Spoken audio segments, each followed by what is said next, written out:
né? Com certeza, com certeza. Bom, então, bom dia a todos, né? Essa é uma atividade para membros e simpatizantes da loja Yeshua. Tem algum microfone interferindo? Eu vou fechar os microfones, aí depois, quem quiser falar, aí é só solicitar que a gente abre de novo. Então, essa é uma atividade, né, para membros e simpatizantes. Nós fizemos já duas atividades nessa sequência, né, com esse tema central, que é o Karma Yoga, mas aí cada convidado traz a sua fala em cima da sua própria experiência, da sua própria vivência no trabalho teosófico, no movimento teosófico e na sociedade teosófica. Eu fiz a primeira apresentação, que foi em agosto, né? Acho que foi em agosto. E mês passado tivemos o Pedro Oliveira, que conversou conosco lá da Austrália. E hoje temos a honra, né, de receber a Catalina. Catalina, que é uma amigona, a gente está sempre em contato aí, né? A Catalina, ela é internacionalmente muito ativa. Ela já residiu no Brasil, por isso que ela fala super bem a língua portuguesa. Ela fala muito bem, ela fala vários idiomas, né? Ela domina vários Cunhou. idiomas. Muito bem, muito bem. Ela domina vários idiomas, né? Então, é uma pessoa que faz um trabalho internacional realmente muito importante. Ela esteve auxiliando muito a DIAR quando teve o primeiro congresso internacional online. Eu lembro que ela estava super envolvida com isso. Ela hoje, né, atua muito na divulgação da ST Internacional. Ela está fazendo agora produções de vídeos diários, né, com pensamentos teosóficos. Ela atuou na academia, né, a escola em Adyar, que é a escola no formato que o Vice Hauchin, né, o Vic Hauchin Jr., lá das Filipinas, implementou no país dele e depois outros países acabaram adotando o modelo. Aqui no Brasil também existem iniciativas tentando trazer esse modelo de escola teosófica para cá e em Adyar.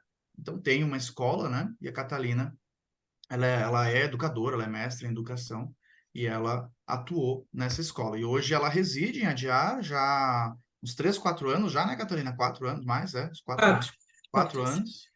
E ela atua como voluntária, né? Ela auxilia, depois ela pode falar mais até sobre isso, né? Mas ela auxilia em muitas coisas da Sociedade Teosófica Internacional. Ela é colombiana e chegou a residir em Brasília, né?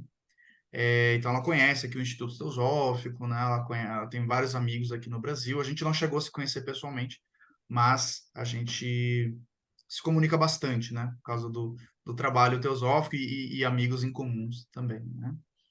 E acho que é isso. Então hoje ela vai falar conosco sobre Karma Yoga e ela vai falar um pouquinho então sobre educação teosófica e também o voluntariado teosófico, né? E vai contar um pouquinho para nós da jornada dela e como isso transformou ela, como vem transformando ela, ela continua muito ativa aí, como que isso está sendo para ela no seu desenvolvimento pessoal, espiritual e por assim dizer. Catalina, você gostaria de fazer a meditação de abertura? Obrigada, com certeza. Eu agradeço a oportunidade de começar com o silêncio. Eu gostaria de trazer para a nossa meditação de hoje um sentimento, uma palavra que para mim é fundamental, é a gratidão. Então, vamos fechar os nossos olhos e tentar nos concentrar na respiração. E à medida que a gente inala, a gente sente como conecta com a unidade, com tudo quanto nos rodeia. Na medida que a gente exala, vamos sentir como também parecemos tudo o que tem de bom, de melhor em nós para a humanidade. E essa gratidão pelo dia de hoje, pela oportunidade de estarmos juntos, pela oportunidade de servirmos a humanidade. Lembramos que não somos nossos pensamentos. Nós somos a sabedoria divina, que não somos nossos corpos, nossos desejos, somos a vontade divina, que não somos as nossas emoções, mas somos o amor divino. Ficar concentrados na nossa respiração, na gratidão, por alguns minutos.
Poucos, vamos soltando o sentimento de unidade, e sentindo que, apesar de estarmos separados pela distância geográfica, a gente está unido. E abrir nossos olhos, eu gostaria de concluir com uma unidade da LDS, da vida pública, que ele se encarna, isso tudo, que ele se encarna criatura. O amor oculto, que tudo abrange esta unidade. Saiba, todo aquele que se sente um contigo, que ele é, por isso mesmo, uno com todos os outros.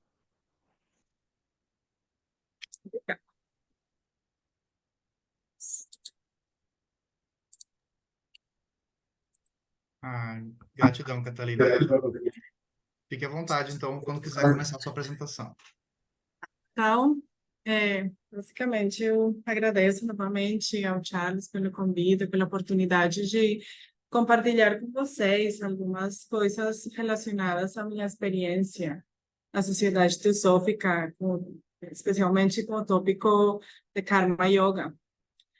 E quando o Charles me falou do tema, aí eu pensei como que ele queria que eu compartilhasse um pouco da minha experiência. Eu fiquei muito feliz porque assim é algo diferente a simplesmente uma palestra onde você fala, mais teórico. Aqui a gente pode compartilhar mais, ficar mais à vontade, dialogar, etc. E aí eu pensei quais atividades da minha vida eu vejo em relação com o Karma Yoga. E aí eu vi que tinha três atividades que confluíam no Karma Yoga, que são fundamentais na minha vida, têm sido fundamentais na minha vida durante muito tempo, que são a educação, voluntariado e a teosofia.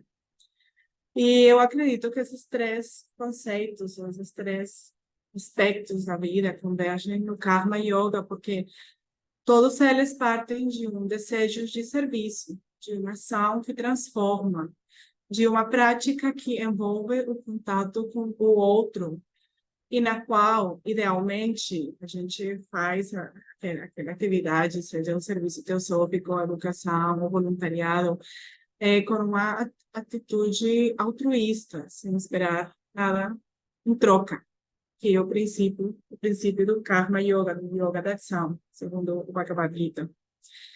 Então, eu acho que a beleza do Karma Yoga é que ele pode ocorrer, pode acontecer por meio de qualquer atividade que a gente realiza na nossa vida diária, desde o ato mais simples até o que poderíamos chamar de ações extraordinárias. Sempre que a ação que a gente realize seja a necessária para aquele momento, para aquela situação, e para o bem comum e não para o bem pessoal, a gente está sendo um Karma Yoga. Porque com o Karma Yoga trata-se de cumprir nosso Dharma, nosso dever, a nossa missão, ou como quisermos chamá-lo. Trata-se de conectar com as profundezas de nosso ser e ver como, a partir de nossa situação pessoal, de nossos talentos, de nossas habilidades, de nossos interesses, nossas tendências, como a gente queira chamá-los, podemos cooperar com a sociedade e, em última instância, com o plano divino, se a gente quer pôr em termos mais teosóficos.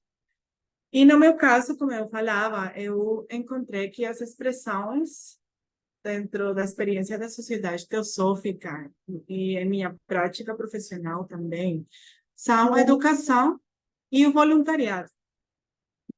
E o que é belo e interessante em qualquer caminho espiritual que a gente escolha é que ele nos dá a oportunidade necessária para transformar o que precisamos, não só ao nosso redor, mas dentro de nós, e assim polir o nosso instrumento para servir melhor ao plano divino.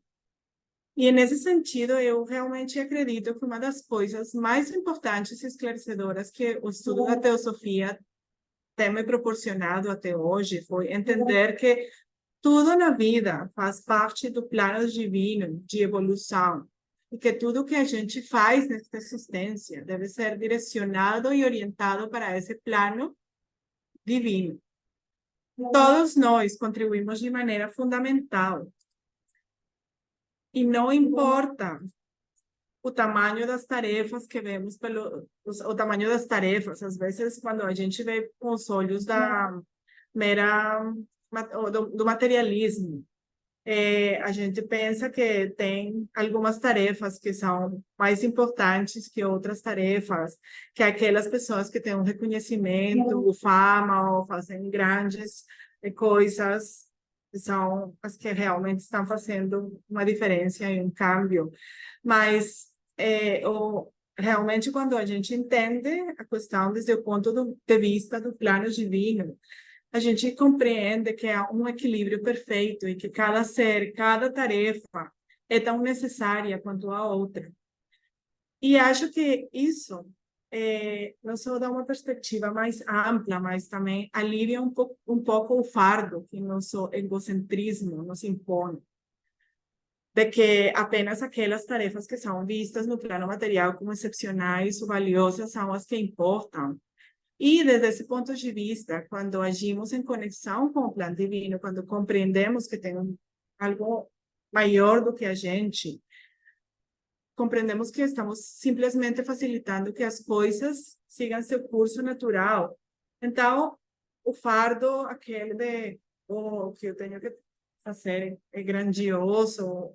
Acho que é mais fácil conseguir cumprir a tarefa do Karma Yoga sem esperar o fruto da ação, porque não assim, de um jeito, nossa tarefa não é extraordinária desde os olhos do material, mas é tão extraordinária desde o ponto de vista esotérico e interno que, por pequena que pareça, é perfeita e vai contribuir com esse plano.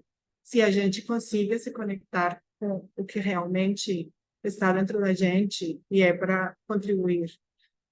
Então, por exemplo, em relação ao voluntariado, eu acho que como eu estava falando, há tantas formas de contribuir com o plano divino quanto os seres humanos existem no mundo. No meu caso, o voluntariado e a educação são dois pilares importantes que têm me acompanhado. Em relação ao voluntariado, por exemplo, eu às vezes digo que eu sou uma voluntária vitalícia, porque desde que eu me lembro, eu sempre estou fazendo trabalho voluntário em diferentes aspectos. E agora estou completamente dedicada ao trabalho voluntário e não concebo a minha vida sem fazer trabalho voluntário. Então, acho que estou vitalícia, já ficar voluntária para sempre. E eu realmente acredito que todas as pessoas deveriam fazer trabalho voluntário pelo menos uma vez na vida. Na Colômbia, por exemplo, eu não sei como funciona no Brasil, mas na Colômbia a gente tem um conceito que a gente chama de alfabetização. Inicialmente era alfabetização, e consiste que as crianças, os adolescentes que vão terminar o ensino fundamental, antes da universidade no Brasil está o ensino fundamental, não? É o fundamental, depois o médio, depois a universidade. Não, o ensino médio, aqueles que vão terminar o ensino médio, eles não podem se graduar, eles não conseguem continuar para a universidade se eles não cumprem, não somente com as questões acadêmicas, mas tem, antigamente era conhecido como alfabetização, e a ideia era que os estudantes do último grau da escola, eles tinham que ir para as comunidades vulneráveis e ensinar as pessoas a lerem, alfabetizar aqueles que não tinham oportunidade de ter alfabetização. Depois o conceito virou um pouco mais amplo, não só em relação com a alfabetização, mas qualquer tipo de trabalho social é válido para conseguir conseguir assistir à colação do ensino fundamental. Se não fazer, não tem como. Então, eu acho um conceito muito interessante, porque, pelo menos pelo último ano de estudo das pessoas, é um requisito fundamental. E é um requisito obrigatório para se formar, e tem a ver com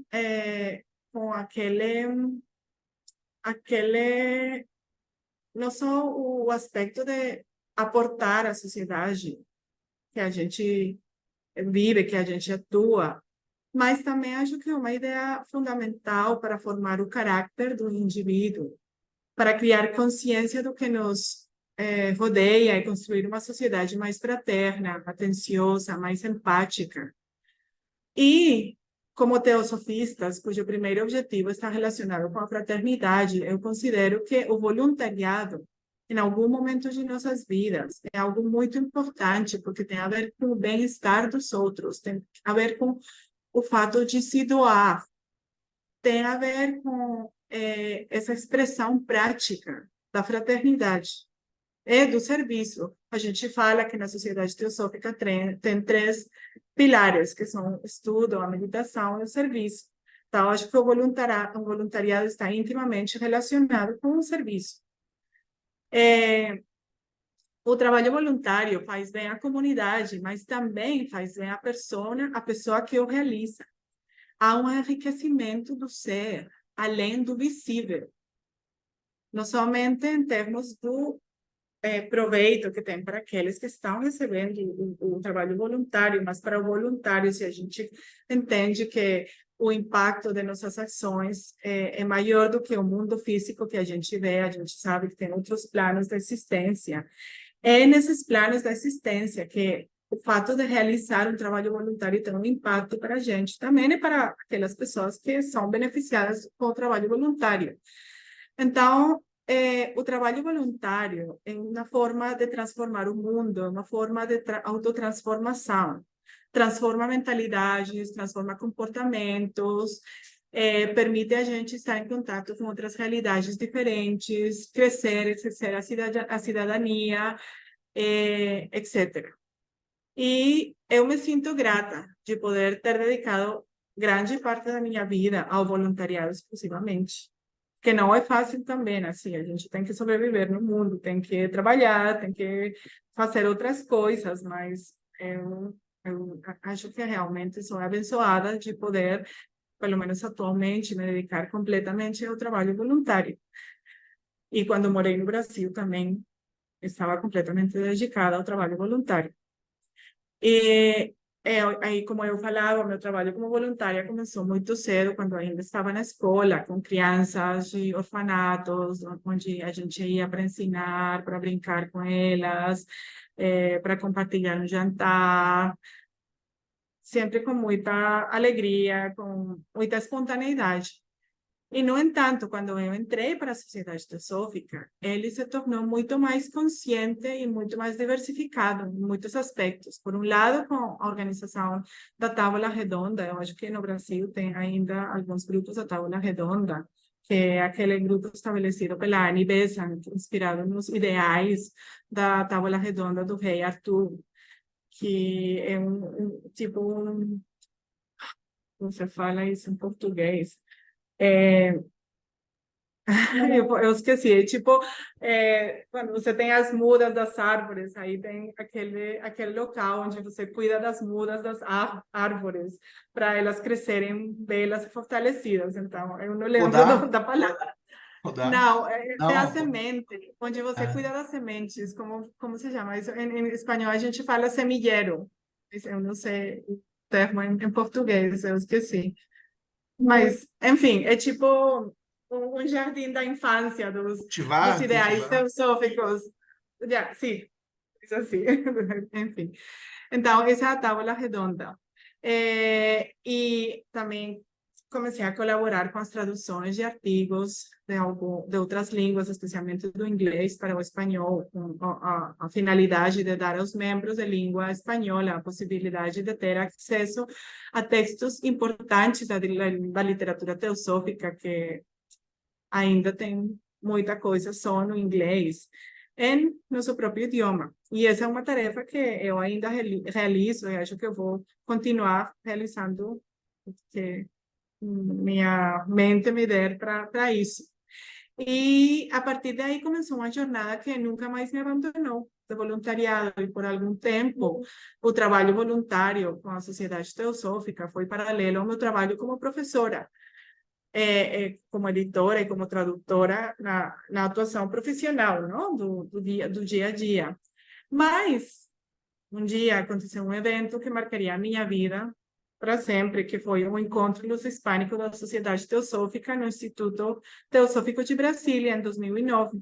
Aí o Ulisses me convidou para participar como voluntária na organização e na logística do evento, que aconteceria durante as férias, no inverno, sim, julho, não? É o inverno lá em Brasília. E aí eu falei, claro, eu vou. E o plano era voltar a rotina, assim que o evento terminasse. E, efetivamente, eu voltei para a Colômbia, mas eu tive que retornar à Colômbia apenas para fazer as malas um pouco maiores, despedir-me da família, dos colegas de trabalho, pois voltaria para o Brasil a participar como voluntária em vários projetos da União Planetária, que eu acho que no Brasil é bem conhecida, que é aquela ONG que foi fundada por um grupo de teosofistas e que está intrinsecamente ligada, inspirada pelo trabalho teosófico.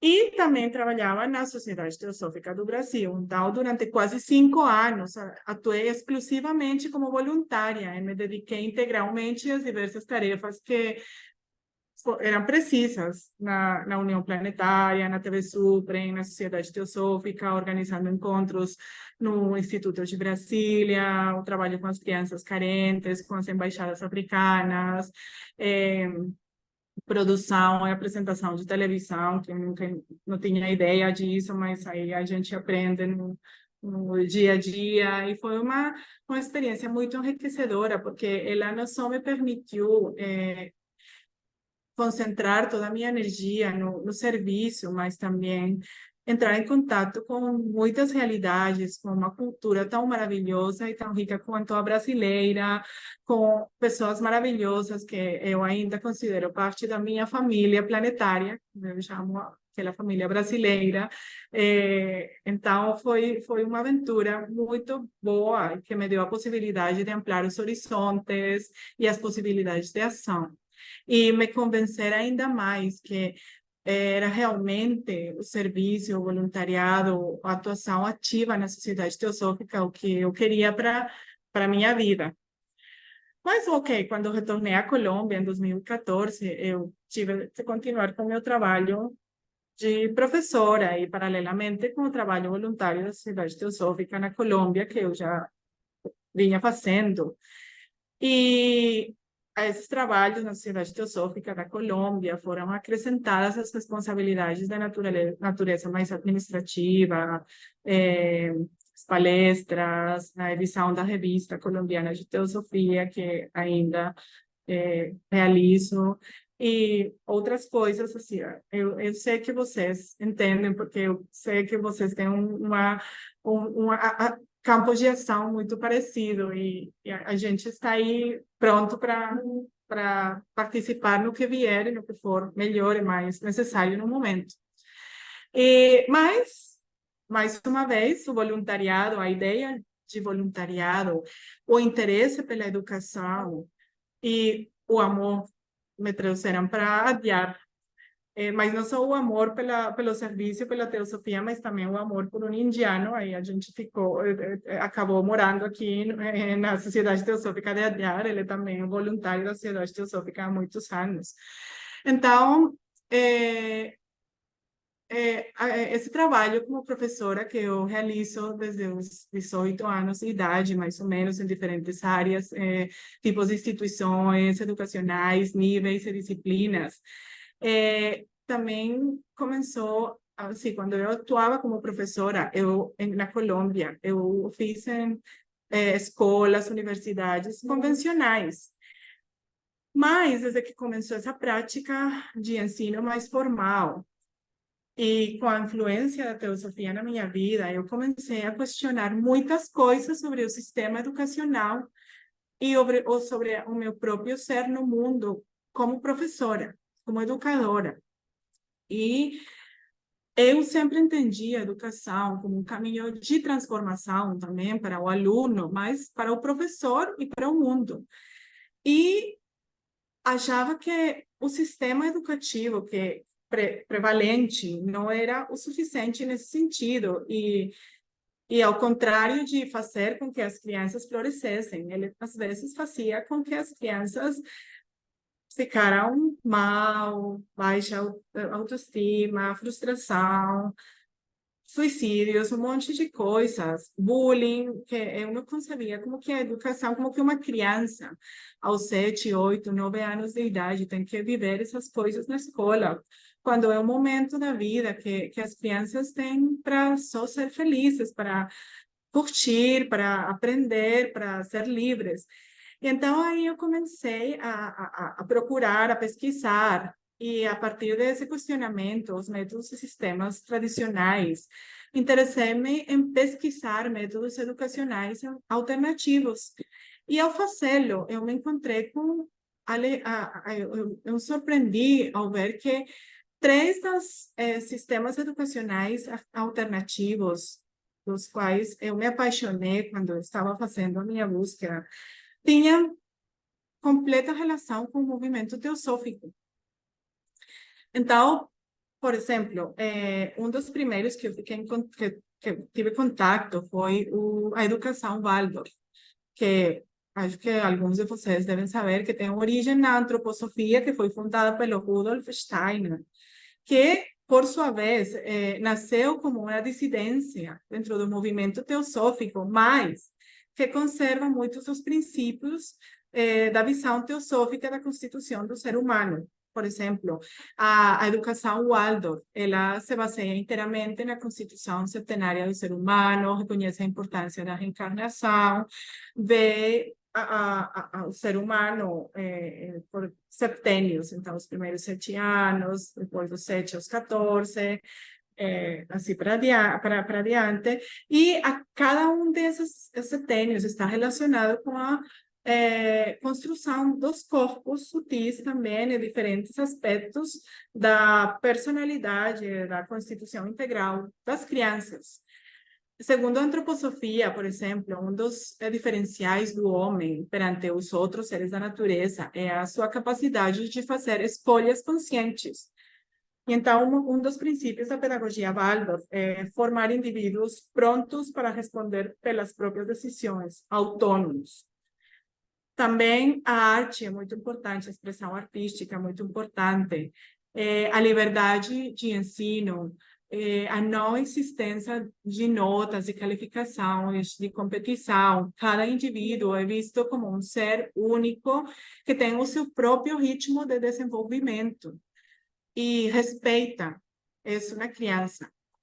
Porque entende que a criança, ela não vê, o mesmo, é muito parecido acontece com a visão Montessori da educação, essas duas visões entendem que a criança, ela não é uma tábula rasa quando vem ao mundo, mas ela é um ser que tem vidas passadas, então quando nasce, tem um background, fala em inglês, então um cúmulo de experiências, de tendências, de coisas que fazem com que seja muito importante entender que cada criança deve ser tratada como um universo com muitas potencialidades e que nos primeiros anos de vida é muito importante o tipo de estímulo que é dado para a criança, que é oferecido para a criança, com o objetivo de potenciar todas aquelas tendências positivas e fazer com que aquelas que não são positivas, elas não floresçam, elas comecem a ser menores cada vez. Então, é totalmente diferente a concepção tradicional da educação, que fica enchendo as crianças de um monte de coisas e não permite, não facilita a expressão interna dos seres humanos. Então, quando eu comecei a investigar, eu achei maravilhoso os sistemas educativos que tivessem uma visão tão holística, integral, abrangente dos seres humanos, e ver como essas correntes educativas tinham nascido dentro ou ligadas à sociedade teosófica de algum modo. Por exemplo, no caso da educação Montessori, é essencial mencionar que ela está intimamente ligada à sociedade teosófica, não só porque a Maria Montessori era membro da sociedade teosófica, mas também porque ela foi convidada em 1939 pelo Arundel, que era o presidente da sociedade teosófica na época, com seu filho, Mário, para ministrar umas palestras sobre educação, e ela era uma médica também. E aí, quando ela estava com o filho aqui na Índia, ela veio só 2 meses depois do começo da Guerra Mundial, da Segunda Guerra Mundial.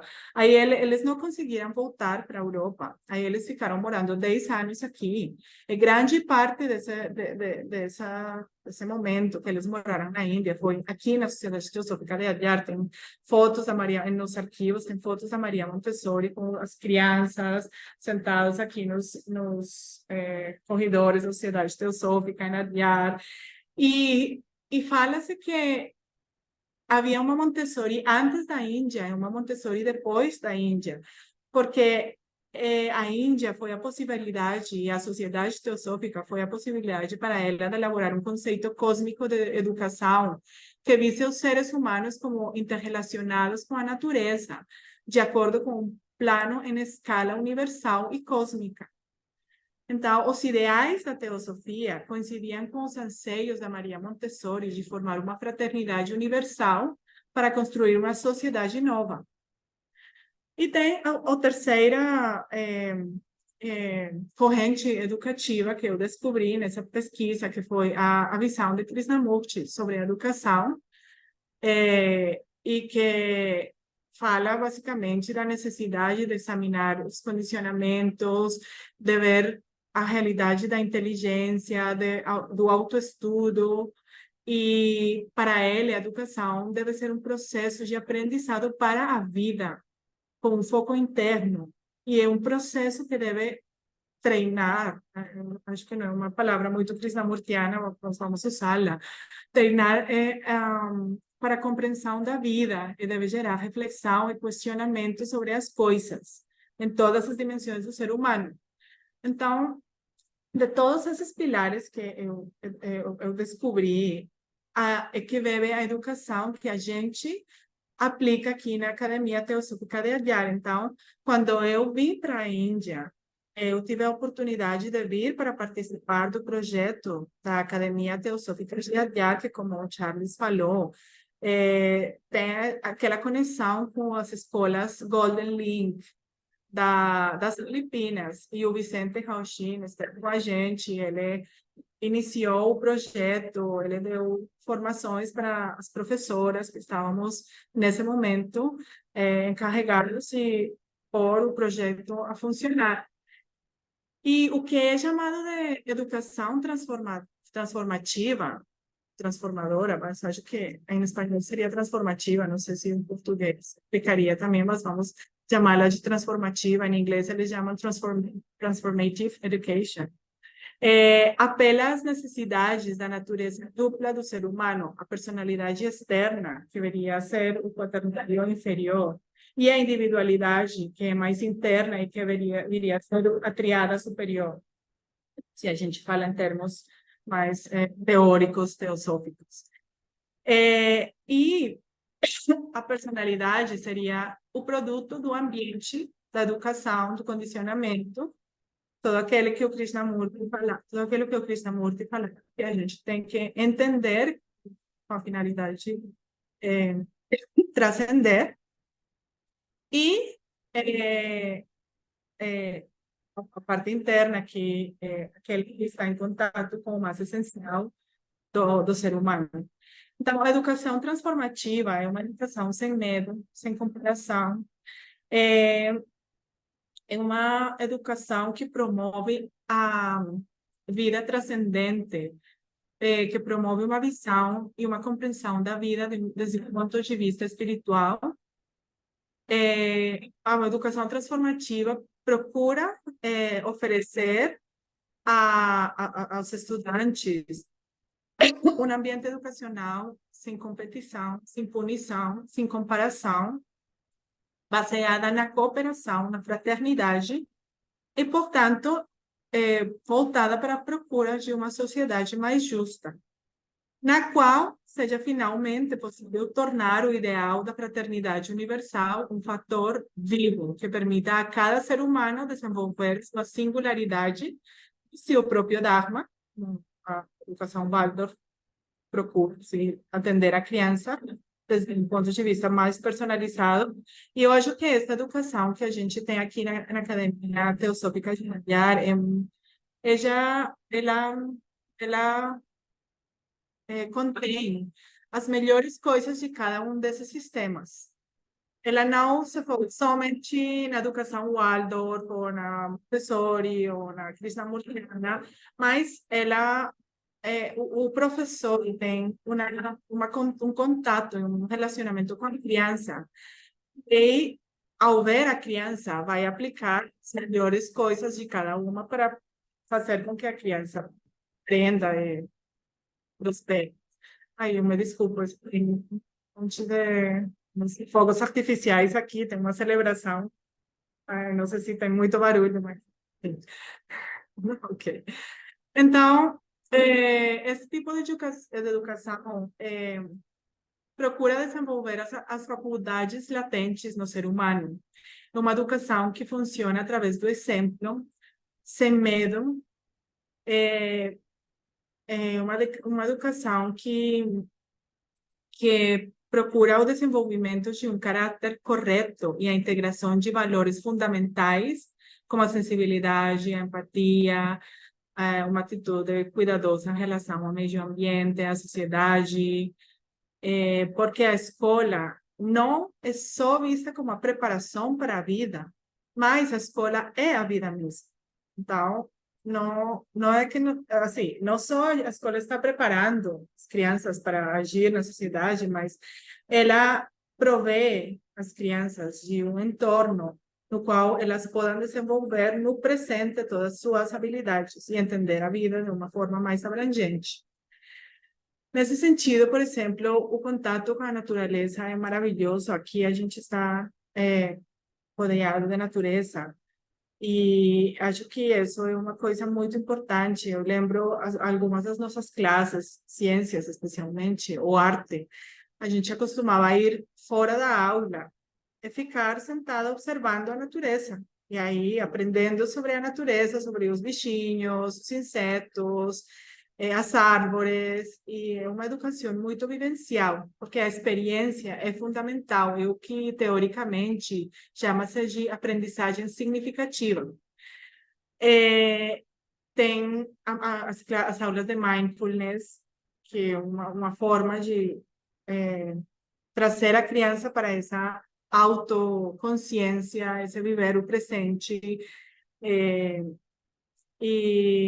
realmente tem uma educação que, que foca em aspectos diferentes ao aspecto eminentemente intelectual das crianças. E, incrivelmente, quando você fala com uma criança da Escola Teosófica de Adyar, elas sabem um monte de coisas, porque elas estão, a mente delas é tão livre, está tão aberta, que qualquer coisa que é transmitida pela professora não encontra aquela resistência. Uma das formas de transmitir o conhecimento é através das histórias. Então, a gente sabe que nós, como seres humanos, gostamos muito de histórias. Quando uma pessoa vai contar uma história, sim, a gente gosta de ler, de assistir filmes, porque é o poder que tem a história para transformar, para gerar a curiosidade, o interesse. Então, muitas das coisas são ensinadas a partir de histórias. E aí, especialmente nos primeiros anos, a partir de histórias, músicas, arte. E aí as crianças aprendem um monte de coisas academicamente, mas de uma forma muito natural, sem pressão, sem, não tem exames, então ele não tem aquela preocupação de que quem vai ser o primeiro da aula, quem vai ficar para trás, é muito natural, é um ambiente muito autêntico e espontâneo. E como eu falava, eu tive o privilégio e o desafio também de fazer parte do grupo pioneiro da Academia Teosófica de Adyar. E quando a gente começou, tínhamos uma bela parte do campus que correspondia à antiga imprenta. E era um pequeno prédio no qual a gente fez os escritórios e as aulas.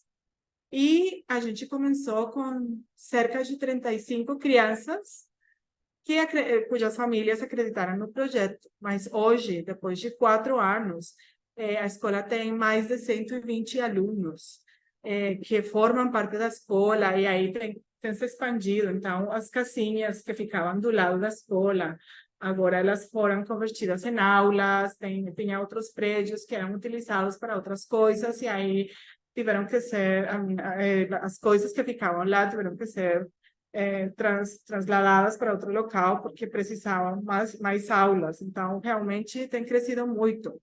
E o primeiro ano foi uma experiência de transformação e construção para todos nós, porque a gente não sabia, assim, não tem uma fórmula para a educação transformativa. O Vicente, ele veio, nos capacitou, compartilhou, mas não tem uma fórmula.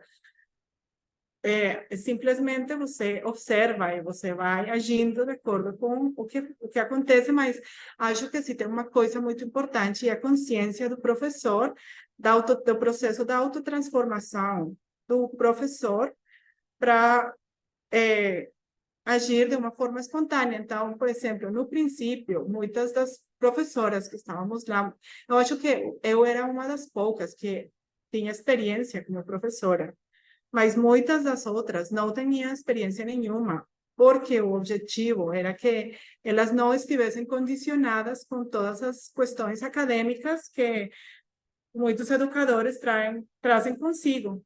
Aí foi uma experiência muito interessante, porque a diretora, ela falava assim, eu procuro que as minhas professoras, eu não me importo com que elas não tenham experiência na educação, mas todas elas são mães, todas elas sabem como lidar com os filhos de uma forma diferente à acadêmica, mas com a maternidade que tem o princípio do amor incondicional. E isso é o que eu quero para as crianças da academia. Então, foi uma experiência muito interessante. E, dentro da experiência, a gente teve a pandemia. E aí foi uma outra questão totalmente diferente, que foi se adaptar à questão do Zoom, das aulas online, etc. Mas, enfim, foram quase 3 anos que eu fiquei na Academia Teosófica de Adyar, mas depois o time, a Marja, que é a secretária internacional, eles me convidaram para mudar-me, para trocar de trabalho voluntário para vir para trabalhar um pouco mais na parte administrativa. O Charles falou, as redes sociais, a Escola da Sabedoria.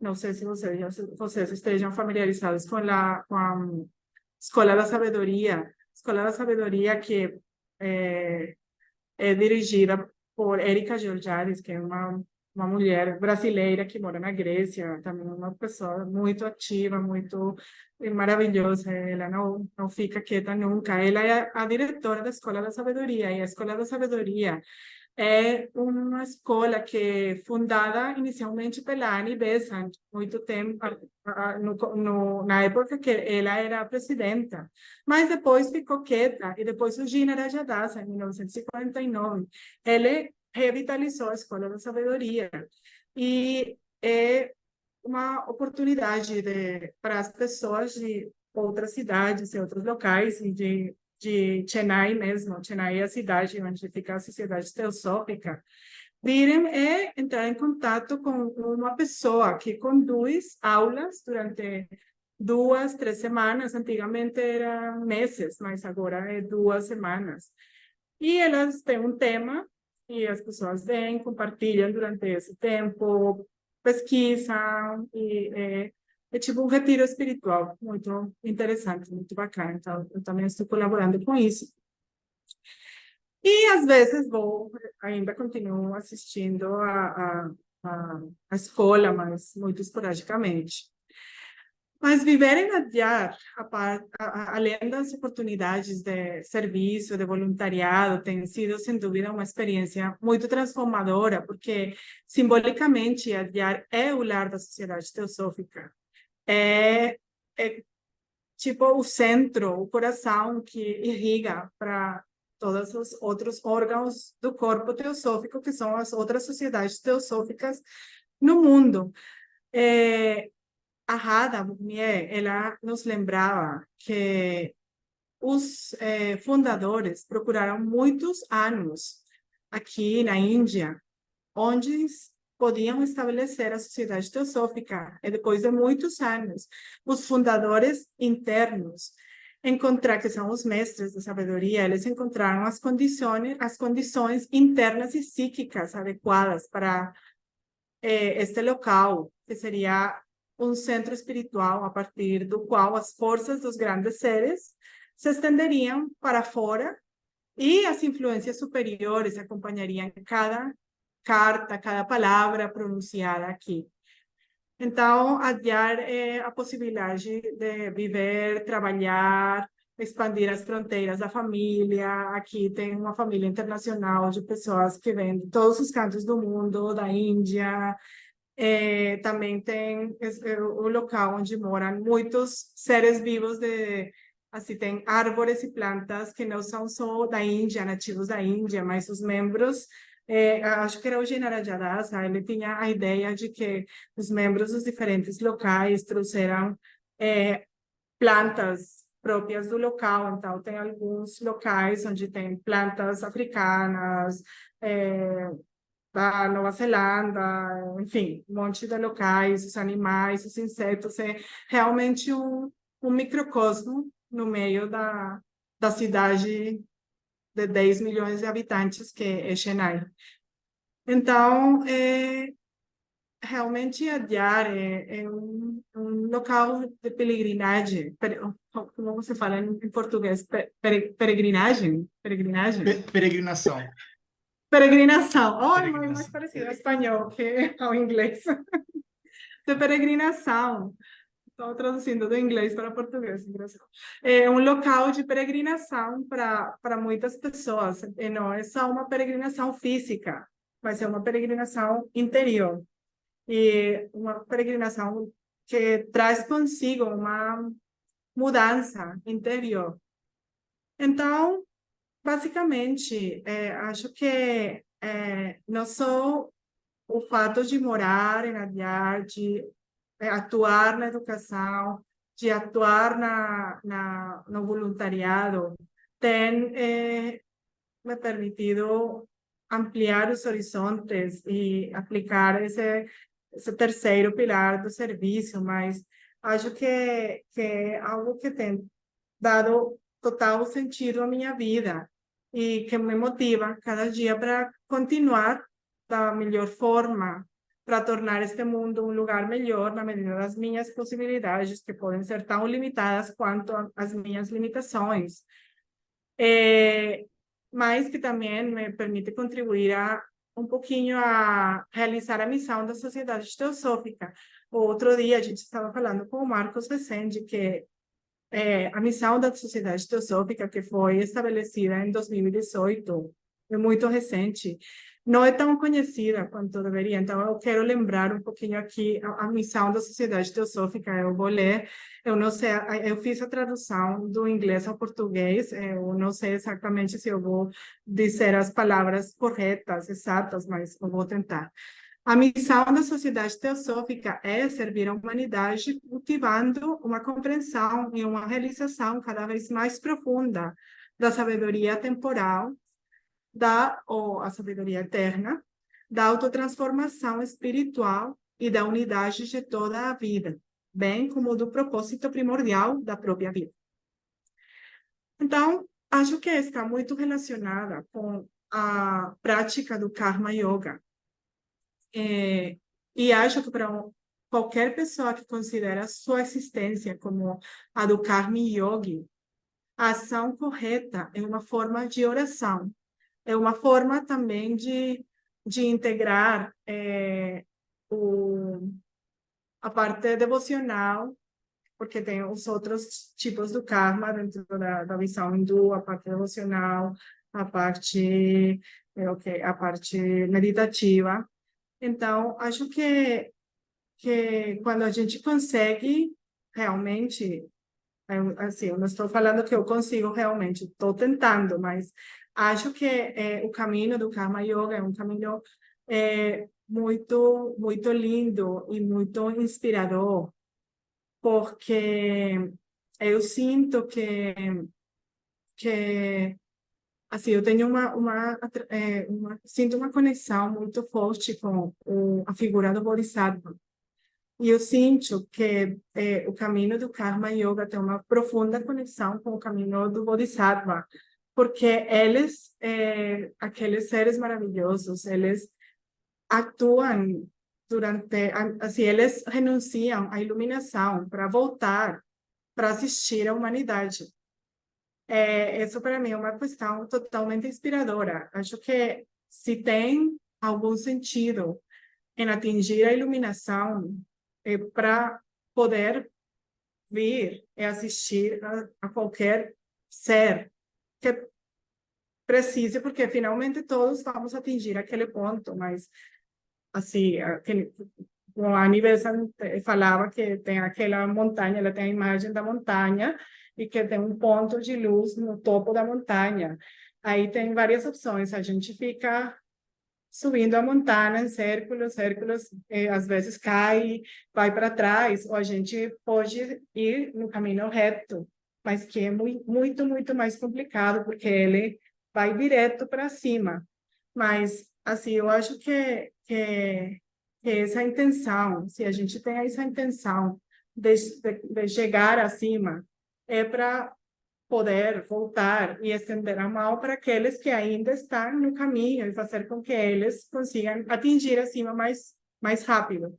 Então, para mim, a conexão entre o caminho do Bodhisattva e do Karma Yoga é muito forte. Eu sinto isso no profundo do meu coração e, e acho que é por isso que sinto muita inclinação, mas acho também que, assim como os três pilares da sociedade teosófica, que são o estudo, a meditação e o serviço, é importante que a gente beba dessa fonte do estudo, que a gente entenda a constituição do mundo, a constituição do ser humano, como que o plano divino funciona, como que esse universo evoluciona.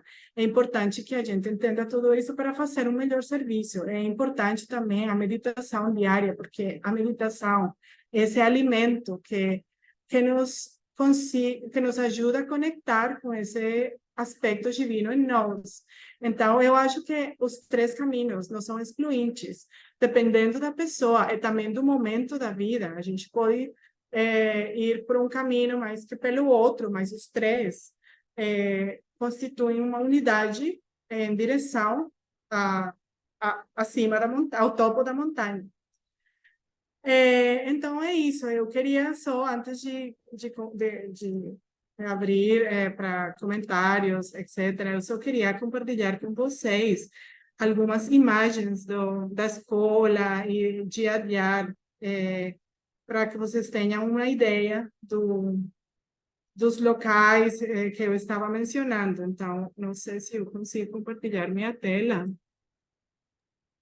Acho que está autorizado, acho que tá autorizado para qualquer um. Sim, está assim. Não sei se dá para ver. Estamos vendo. Então, essas são algumas das fotos das crianças no primeiro ano da escola. A gente cozinhava todo mundo junto. Assim, as atividades cotidianas formam parte do aprendizado da escola. Então, essa é a entrada da escola, o pequeno edifício que começou, onde a gente começou a escola, e parte do contato com a natureza é cultivar os alimentos, ensinar às crianças o valor do alimento, observar o crescimento desde a semente até a planta. Com isso, eles aprendem um monte de coisas, de como funciona a vida em geral. Sim, esse foi a primeira árvore que a gente sembrou no simbolismo do começo da nova escola.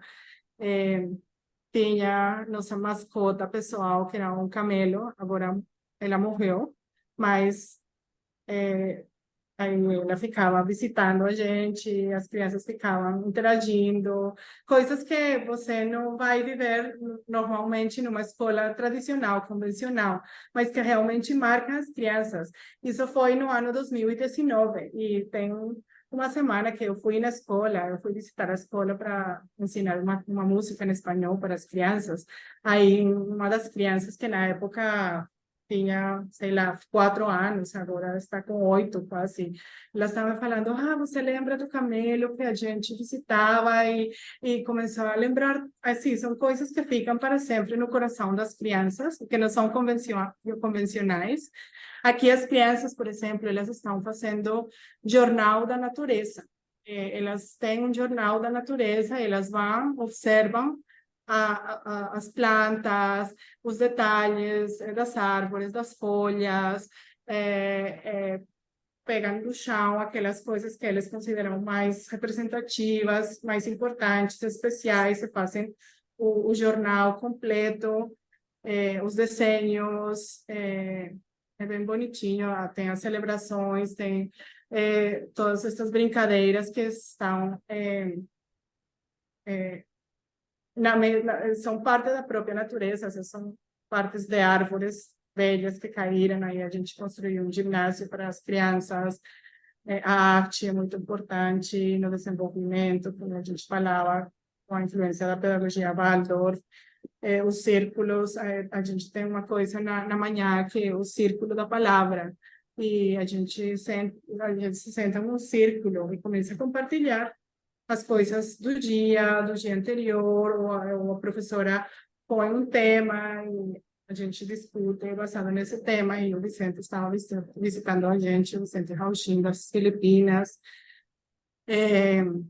que as diferentes criações das crianças, eles criaram uma cidade, assim, o aprendizado é muito experimental, e as aulas são assim, não tem cadeiras fixas, as cadeiras são utilizadas só para algumas classes, para algumas assinaturas, mas assim, geralmente a aula é completamente aberta, as crianças ficam no chão e livremente, assentam em círculo, não tem uma estrutura fixa que limite as crianças.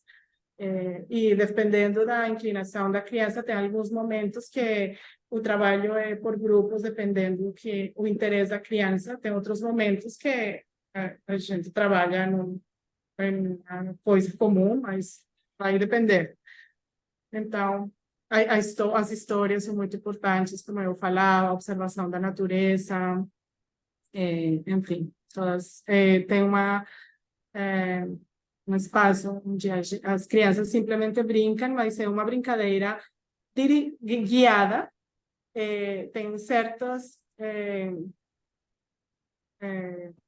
regras que não são faladas diretamente para as crianças, mas que elas começam a perceber e elas mesmas começam a estabelecer as regras do jogo espontaneamente. Então, também outro tipo de aproximação ao aprendizado.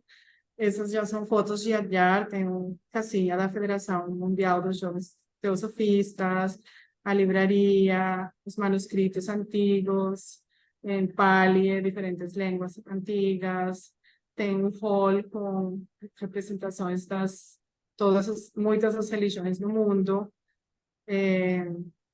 com as bandeiras de todos os locais do mundo que tem a Sociedade Teosófica, a Estátua dos Fundadores, e assim vocês veem a natureza por todo quanto canto, templos de diferentes religiões,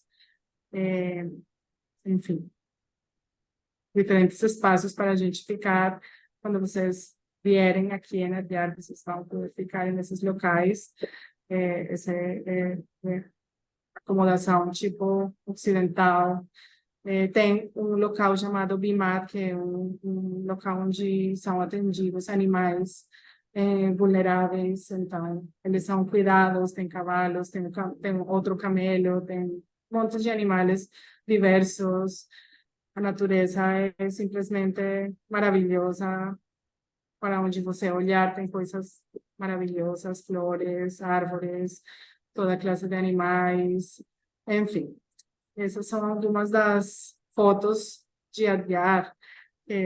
Assim, eu queria mostrar a maior possibilidade de locais possíveis, mas aí a gente ficaria muito tempo mostrando fotos, mas finalmente eu sempre que falo de morar em Adyar e fazer trabalho voluntário, eu lembro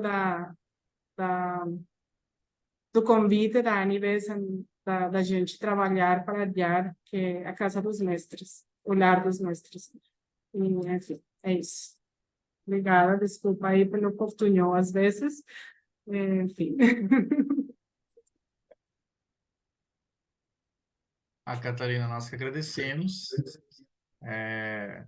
Não tem que se desculpar com nada, não. Você fala muito bem, entender perfeitamente.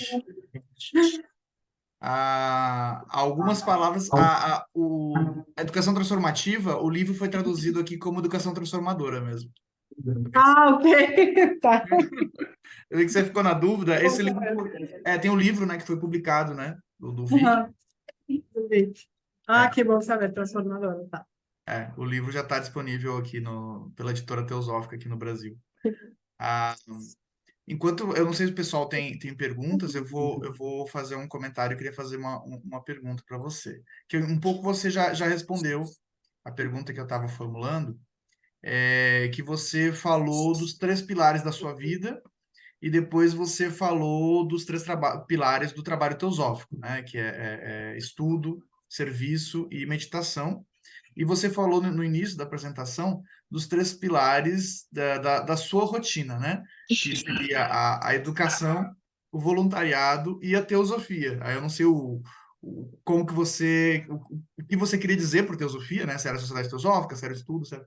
Mas eu fiquei pensando se não teria uma relação direta entre os três pilares da vivência teosófica, né? Se talvez a educação não encaixasse ali em estudo, o voluntariado encaixa com o serviço, né, que você já falou, e se a teosofia não estaria relacionada à meditação. Se talvez esses seus três pilares pessoais não estariam relacionados. Se você já pensou sobre isso e fez essa relação ou não. De jeito nenhum, não tinha feito essa reflexão, mas acho que tem sentido. Legal, obrigada. Gosto da aproximação. Talvez sim, talvez tenha uma relação. Mas, assim, como eu falei também, eu acho que os três sempre estão juntos. Então, seja no serviço, você tem um componente de meditação, de estudo precisa, seja no estudo precisa, assim, nunca são excluídos. E aí muitas pessoas falam que, claramente, depende da pessoa, vai ter mais ênfase em um ou outro, dependendo das tendências da pessoa, mas eu também tenho percebido que nos diferentes momentos da vida, incluso nas diferentes situações do dia a dia, a gente faz mais ênfase numa do que na outra. Então, não tem como encasilhar, não sei se a palavra existe em português, as pessoas numa só, mas as três se complementam. E acho que é legal, gostei da relação que você fez. Obrigado. Fer, a Fer levantou a mão, pode falar, Fer. Nossa, Catalina, muita gratidão. Como você fala bem o português, a nossa língua, Obrigada. entender tudinho que você falou, você fala muito bem. E as ideias que você trouxe hoje são muito inspiradoras, sim. Muito obrigada por compartilhar conosco assim um pouco da tua vivência, da tua experiência teosófica aí em Adiar, principalmente, que a gente se sente um pouquinho conectado, né? Mesmo nunca estando aí fisicamente. Muito obrigada, né? E à medida que tu foi falando ali dos movimentos da educação alternativos, a gente vai se dando conta do quanto é real essa história da influência da sociedade teosófica no mundo, mesmo que de forma não tão aparente, né? O quanto ela está presente no mundo todo e influencia as ideias e o que a gente vive, isso é maravilhoso, assim. Então, muita gratidão mesmo, Catalina. Tudo de bom para Ah, ti. Continue com muita luz, sempre muito atuante, né, aí em Adiar e espalhando isso para todo mundo e no mundo teosófico. Muito obrigada. obrigada a você. E sim, você está totalmente certa. Assim, eu acho que vocês devem conhecer a biografia maravilhosa da Sylvia Cranston, da Blavatsky, que mostra o que você estava falando, da impressionante influência das ideias da teosofia no mundo. E aí eu até me arrepio quando eu penso nisso, porque é, é incrível como aquela mulher maravilhosa, Blavatsky, que é minha heroína pessoal, ela conseguiu transformar tantas esferas da vida. E ela que é o meu maior exemplo de Karma Yoga, porque ela entregou a vida dela, a saúde dela, o corpo dela, toda ela inteirinha, a missão da difusão da teosofia, que mudaria o mundo para sempre, assim, 100 anos depois, mais de 100 anos depois, a gente, na ciência, ainda estão sendo confirmadas muitas das coisas que ela postulou na doutrina secreta. E, assim, a gente estava falando no começo, quando eu fico estressada, que eu penso nela, mas eu acho que a gratidão que a gente tem por a maior Karma Yoga no Ocidente que eu já conheci é infinita. E é isso que você falava, a influência tão grande que, que as ideias que ela trouxe da sabedoria eterna tiveram e têm ainda na nossa sociedade, sim, impressionante. Ah, maravilha. Eu estava pensando no início também, algo que eu até na minha apresentação eu cheguei a falar, enquanto você falava, me reforçou ainda mais. E como você disse, né? Eu quase derrubei aqui. E como você disse, os três aspectos, né, os três pilares do trabalho teosófico, eles estão relacionados, né? Então a gente nunca consegue fazer eles individualmente. Eu, particularmente, quando eu tive meu primeiro contato com a sociedade teosófica, eu tinha uma postura inicial muito de receber, assim, o que que eu podia receber, né? Então, eu quero, né, eu quero receber conhecimento, quero receber informações, quero ter acesso a livros, né? Então, eu tinha muito essa postura. E durante 10 anos, que foi meu namoro com a sociedade teosófica, foi 10 anos, eu me filiei depois de 10 anos, eu, claro, tive, né, foi importante aquele período, foi muito interessante, conheci muitas pessoas, né, foi bem transformador. Mas eu senti que quando eu girei a chave, né, quando eu mudei o meu ponto de vista do que eu podia receber para o que eu podia contribuir, eu senti que foi quando eu me filiei, aí fundei grupo de estudos, comecei a organizar estudos, e aí, né, enfim, todas aquelas coisas que agora estou na editora em Brasília e tudo mais. Eu senti que potencializou, talvez até por causa desses 10 anos, né, de estudando e tudo mais, mas eu senti que potencializou todo esse aprendizado, né, e particularmente eu senti isso. Eu senti, assim, que, sei lá, um ano de Karma Yoga potencializou por 10 anos de só estudo teórico, sabe? Eu tive essa sensação. Então, eu queria saber se... Eu acho que a sua história foi um pouco diferente, porque você já entrou no voluntariado, né? Talvez você não tenha tido esse período de incubação só de mais teórico. Mas eu queria saber se você também sente isso, né? Que quando se fala isso muito em educação também, eu já vi palestrante, o Ricardo Lineman fala disso, né? Que se aprende teosofia quando se fala sobre ela, né? Quando na palestra que você aprende, quem ensina aprende duas vezes. Se fala muito essas coisas, né? Mas eu queria saber se você sente isso também, que esse voluntariado, o trabalho, ele potencializa todo aquele aprendizado, né? Que no início é só teórico e ideias. Ah, eu acho totalmente isso, porque, assim, acho que o ponto chave da teosofia é que só conseguimos entendê-la quando a gente faz a prática na vida diária. Assim, se a teosofia ficar só numa teoria ou num estudo intelectual, não tem muito sentido, porque assim o objetivo é transformar, a transformação, e a transformação só acontece desde a ação, mas também isso não quer dizer que o indivíduo que estuda e talvez não tenha a inclinação tão forte para uma ação mais evidente, por falar de alguma forma, não esteja fazendo uma transformação. Acho que o principal é, assim, quando, na minha opinião, pelo menos que a transformação esteja acontecendo no indivíduo, já é um ponto de ação, porque tem algo que está acontecendo. Se só fica no intelecto, eu conheço as rondas, as cadeias, a Constituição Centenária, e fica por lá, então não tem sentido, assim, é que é legal saber o negócio das rondas, das cadeias, para você entender o que acontece no mundo, o que está acontecendo com você, entender sua própria vida, as coisas que acontecem,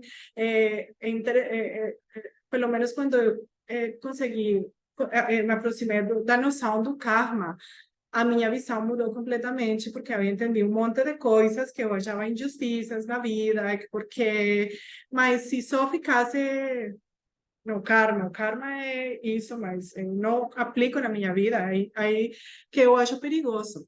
Mas também tem o valor da escuta no momento inicial, assim, eu lembro das escolas pitagóricas, não? Que tem aquele momento que os estudantes só têm que escutar, eles não podem falar, não podem, porque é importante também enquanto a gente sabe mais, entende melhor, também pode agir melhor. Então, acho que o importante é a gente não perder o foco e não confundir. Se tem uma linha muito fraca entre tipo, é, aquela só intelectualização, ficar só no intelecto, e passar e estar escutando para aprender e poder aplicar. Então, eu acho que por isso que a autoobservação é tão importante, o discernimento é tão importante para não perder esse foco. E, e sim, assim, depende também da pessoa, mas assim, como você fala, no meu caso, eu acho que eu já pulei para a piscina e comecei a nadar, sem saber nadar, mas aí no caminho eu comecei a nadar, e aí continuo, não sei, mas cada processo é individual, né? Vai depender de muitas coisas. Sim. Claro, com certeza. Obrigado pela resposta. O Adriano havia levantado a mão. Quer abrir o microfone, Adriano? Ele levantou.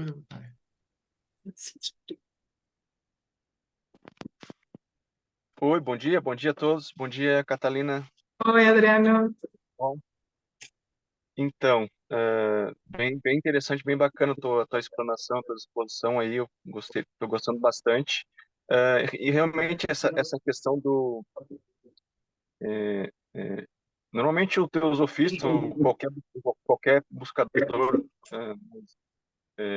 que entra nessa parte mais espiritual vai surgir um momento que ele vai querer trabalhar mais, né? Só que muitas vezes ele não vai ter ideia de o que fazer, né?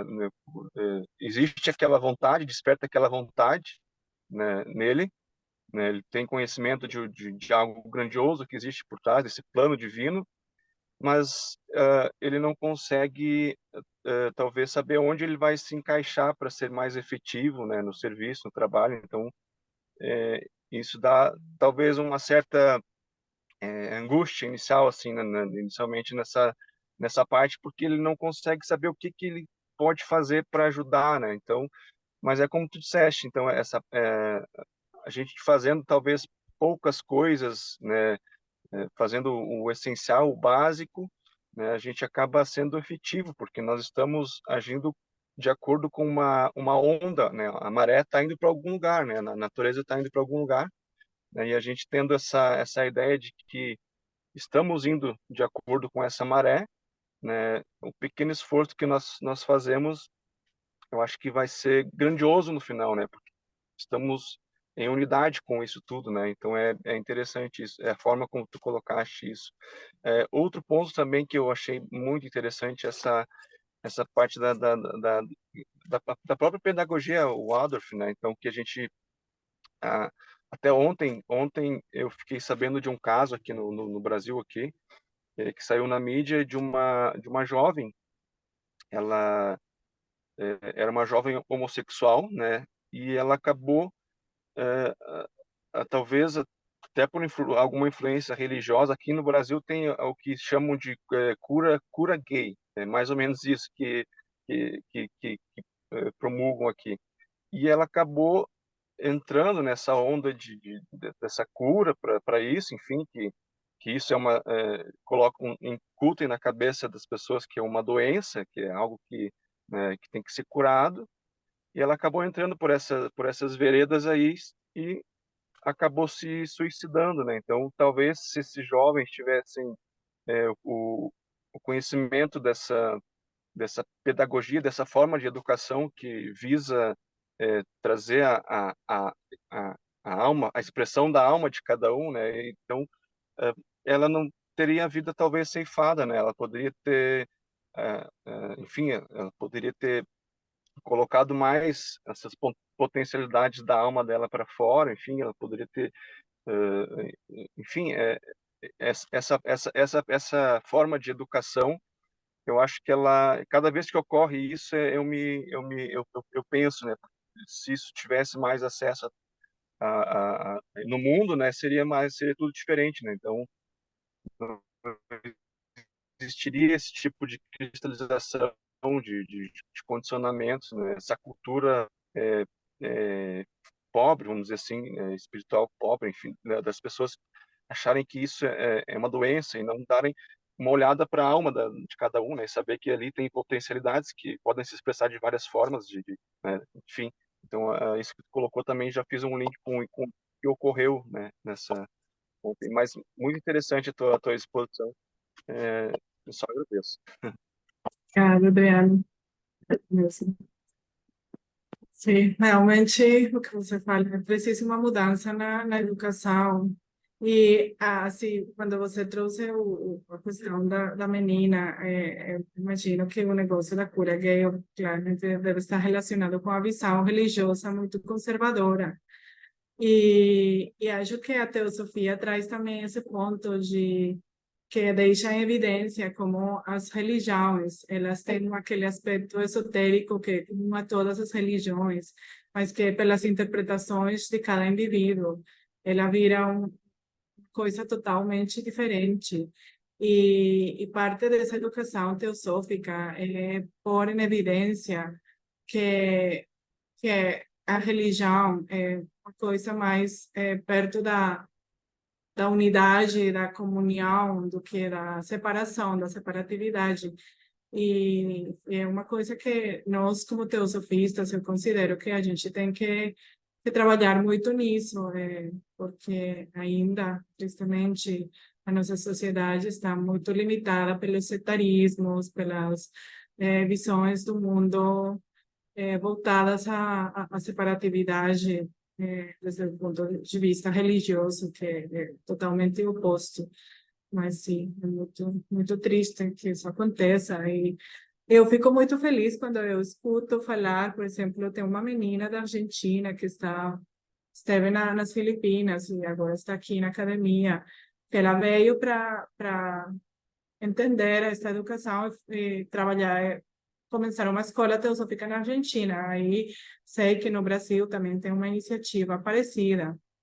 Então, eu fico muito feliz quando eu ouço que tem aquelas iniciativas, porque eu realmente considero que é fundamental, assim, o meu profundo desejo, talvez idealista, é que em cada local onde tem uma sociedade teosófica, deveria ter pelo menos uma escola teosófica, ou uma formação para professores teosófica, desde o ponto de vista teosófico, mesmo se não tem uma escola teosófica, que tenha formação para professores que atuam na educação convencional, mas têm essa inclinação para alguma questão mais holística, que permita com que eles possam agir desde essa visão no meio que eles atuam. Então, eu acho que isso seria muito importante que a gente tentasse difundir essa ideia, fazê-la cada vez mais recorrente nas conversas, nas palestras, porque é desse jeito que as ideias começam a crescer. Se tem que ficar insistindo, insistindo, e chega um momento que finalmente alcança o ponto energético onde a ideia explode e começam as coisas a acontecer. Sim. Moisés tem uma pergunta. Desculpa. Não, eu ia dizer a mesma coisa. Moisés, pode abrir o microfone, fica à vontade. Então, bom dia a todos, bom dia, Catalina. Gostei muito da tua explanação e principalmente que nos demonstra, né, a questão prática da teosofia. Eu acho que isso é muito importante dentro da educação, dentro da nossa própria vida e como ela se torna fácil a compreensão, né, neste momento, da forma como tu colocaste, das questões simples, né, de tu entender qual é o teu objetivo de vida, de compreender, ter o autoconhecimento e dessa forma conseguir trabalhar a plenitude, como tu mostrou ali, e dá para ver no teu rosto, no teu semblante, assim, a felicidade né? De tu falar do teu trabalho, das tuas crianças, da educação. Então, isso cativa muito e a gente consegue compreender de uma forma mais, como eu posso dizer, como eu disse, mais prática e mais do coração mesmo, como a gente pode estar aplicando todo esse conhecimento vasto que a teosofia traz, mas colocar ele em prática mesmo na nossa vida. Parabéns, viu? Obrigada, Mercedes. Obrigada. Realmente. Muito bom. Maravilha. Não sei se alguém tem mais alguma pergunta, senão a gente pode ir encaminhando para o encerramento. Uma coisa que você, só para, eu gostaria de fazer um comentário final, uma coisa que você comentou que me levou a uma reflexão que eu tô sempre me debruçando sobre ela, que acho que acontece comigo e deve acontecer, certamente acontece com muita gente também, né? Às vezes eu fico me cobrando muito sobre o que eu não fiz, né? Então, tipo, nossa, já passei dos 40 e tanta coisa que eu poderia ter feito e não fiz, né? E a gente tem essa cobrança, né? Não sei se é do signo, Capricórnio, mas enfim, tem essa cobrança, né? E você falou uma coisa que qual eu reflito muito e tento introjetar cada vez mais para aceitar essa realidade, né? Que não são tanto as coisas externas, aparentes, né? Que são a construção de fato, que são ações de fato, mas principalmente na lapidação interna. Então, se você está num momento de recolhimento, né, algo está acontecendo de fato, mesmo que não seja algo visível, algo que possa ser mensurado externamente e assim por diante. Mas se somos de fato, né, um ser, se somos de fato uma unidade, acredito que cada pessoa que faça um pouquinho para o seu progresso e sua transformação, como você mencionou, né, de fato está ajudando toda a humanidade. Óbvio que se pudermos exteriorizar isso de alguma maneira, é melhor ainda, que potencializa, né, os efeitos para o coletivo, né? Mas há algo acontecendo mesmo quando não é possível ser observado, né, como você bem destacou.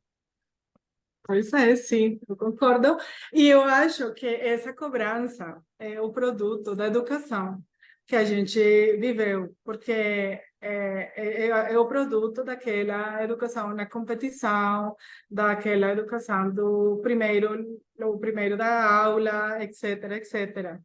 E a gente tem que desaprender, se liberar disso, porque assim, o processo de cada um é totalmente diferente do outro. E, e assim, a gente tem que aprender a fluir com o que a gente tem. É parte do crescimento. O que você fala é muito verdadeiro. Mesmo no silêncio, no recolhimento, a gente pode estar fazendo muito mais do que numa coisa que seja muito notória.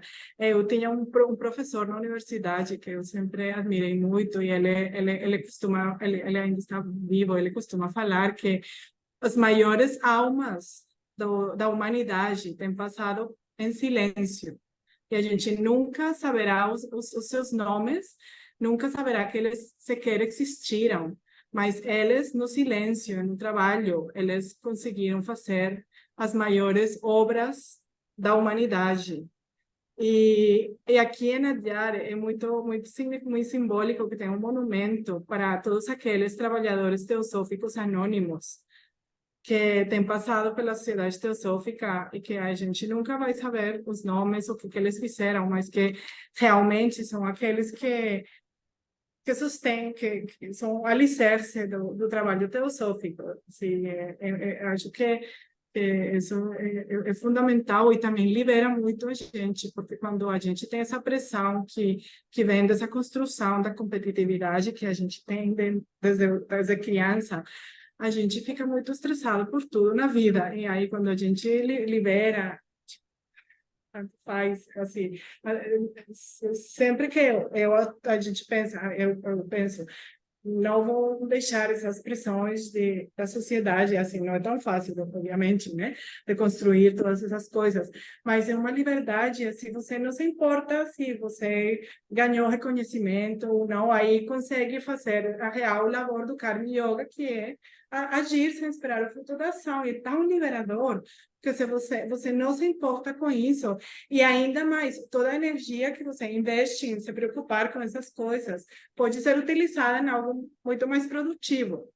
Obviamente, falá-lo é muito fácil, vivê-lo é o desafio do dia a dia, mas pelo menos tê-lo no ideal, no dia a dia, cada manhã, quando a gente acorda, é já um passo para frente, assim, vamos ver quando que a gente chega nesse momento. Mas se você... Certeza. Eu acho que você está certo. Eu noto que tem coisas que a gente vai introjetando, né, do nosso aprendizado, da maneira como a gente foi educado, né? Tem frases que a gente vai percebendo que não fazem sentido, né? E a gente ouve desde criança, ser alguém na vida, né? Como assim, né? Todo mundo é alguém na vida. A pessoa nasceu, é alguém na vida, né? Inclusive, depois ela tem CPF, tem certidão de nascimento, ela já é alguém na vida, você já é alguém na vida, né? Ou é vencer na vida, como assim? Quem é que tá marcando os pontos, né? Está competindo, crescer na vida, né? Enfim, a gente tem que realmente desconstruir, né? Acho que talvez essa seja Sim, uma palavra-chave. total. Catalina, gratidão pela sua apresentação, pela sua partilha. Com certeza foi muito produtivo. Muitos não conseguiram participar devido ao horário, estão no trabalho, mas está sendo gravado. A gente vai compartilhar com os outros membros da loja. A loja está com muitos membros novos atualmente, né? Tem 6 ou 7 pessoas que se filiaram esse ano, então tá bem movimentado. O Adriano, que conversou aqui conosco, é uma pessoa muito ativa aí nesse. Ele está numa cidade, fica do lado de Caxias do Sul, né, Canela, e lá está um grupo bem forte. O Moisés também faz parte, a Lise também, que está conosco aqui hoje. Então, tem muita gente nova chegando e a gente acha importante, né, que trazer pessoas para compartilhar essa experiência, essa vivência e para que eles também possam visualizar um pouco mais, né, que a sociedade teosófica não é só ler o livro, né? Tem muito mais campo de atuação, muito mais possibilidades e que estão abertos a todos aí. Eu costumo dizer que a sociedade teosófica é uma grande oportunidade kármica, porque tem tudo para fazer, coisa para fazer não falta, tem tudo para fazer, né? Então é uma grande oportunidade, aí tá disponível para quem quiser. Você comentou da Érica, né, que é a diretora da Escola de Sabedoria, e a Érica vai ser, inclusive, a nossa próxima oradora, que vai ser mês que Que vem. legal! Ela confirmou a participação dela, então, em novembro. Ainda não confirmamos a data, mas a gente vai informar no grupo, né? Então, a Érica, que é diretora da Escola de Sabedoria, de Adiar, e também diretora da Escola Europeia de Teosofia. São 2 eventos anuais, né, que ocorrem. E ela é brasileira e reside na Grécia há muito tempo, né? Uma pessoa muito importante aí no cenário internacional. E em dezembro nós teremos, então, a fala da Inaya Zurhan, acho que é o sobrenome dela, que atualmente reside, né, há vários anos já no Instituto Teosófico de Brasília e foi presidente da loja IES. Essa semana nós tivemos uma despedida, né? Enfim, nós estudamos, né, sobre vida após a morte, sobre reencarnação, então nós sabemos que são ciclos, né? E essa semana nós tivemos a despedida, a partida desse plano de existência de uma pessoa muito querida, que é o Moacir Fernandes. Eu não sei se você chegou a conhecer. Eu vi, não, eu ouvi dele, eu vi alguma mensagem nos grupos da partida deles. Pois é, ele chegou a ser presidente da nossa loja, quando a loja estava sediada em Porto Alegre. Aliás, o primeiro seminário que eu participei da Sociedade Teosófica foi ele que ministrou, então poderíamos dizer que foi ele que apresentou a Sociedade Teosófica para mim, né? E não só para mim, mas para muitas pessoas, com certeza, que ele era muito ativo, né? Então, ele, com mais de 80 anos, ia dando palestra para tudo que é lugar, né? E viajava, e em parceria com o Vicente Filmano, da Argentina também, que é um teósofo muito renomado, eles eram muito amigos, né? Eles eram muito amigos e com certeza essa amizade aí, esse trabalho vai transcender outras vidas, com certeza, né? Eu acredito nisso, né? Acredito que esses laços aí. Então, Concordo plenamente. então gostaria também de dedicar um pouco da nossa meditação final, dedicação de méritos, né? Pro Moacir, né? Então, que ele fez essa passagem dele e que ele esteja bem onde ele estiver, com certeza está levando luz onde quer que ele esteja, né? E Amigo Moacir, nos vemos em outras vidas aí. Com certeza o trabalho continua. Você gostaria de fazer a meditação final, Catarina? Ok, tá bom. Então, não, na ideia que você trouxe dessa continuidade, dessa existência do além, vamos fechar os nossos olhos e vamos pensar que cada momento da nossa vida é um momento precioso, que a gente construi muitas oportunidades para o futuro, para as outras vidas. E vamos simplesmente sentir o momento presente como um momento precioso, de ouro, para a nossa existência. E, de novo, eu trago a gratidão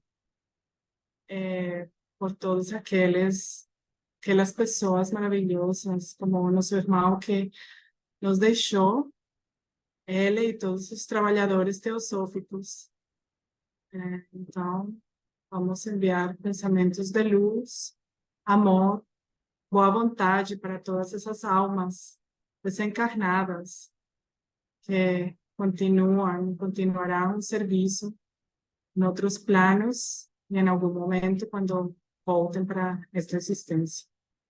E nesse pensamento vamos ficar por alguns instantes.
Estarem, podemos cantar 3 vezes a palavra sagrada.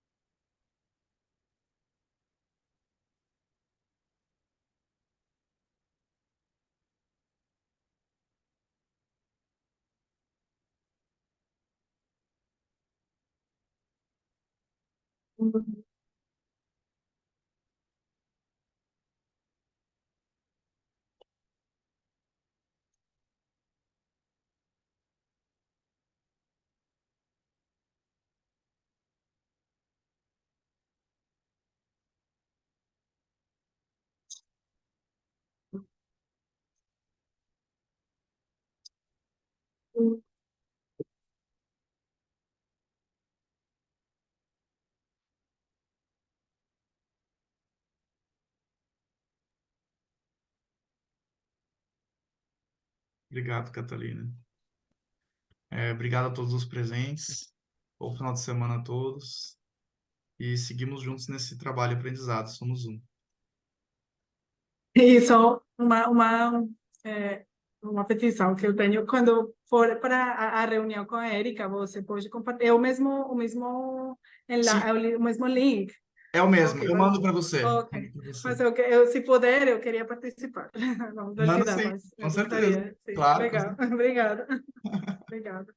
Um abraço, obrigada a todos. Ótimo ver vocês. A gente fica em contato. Com certeza. Obrigado, Catalina. Bom final de semana. Você também, tchau. Obrigado a todos. Tchau, tchau.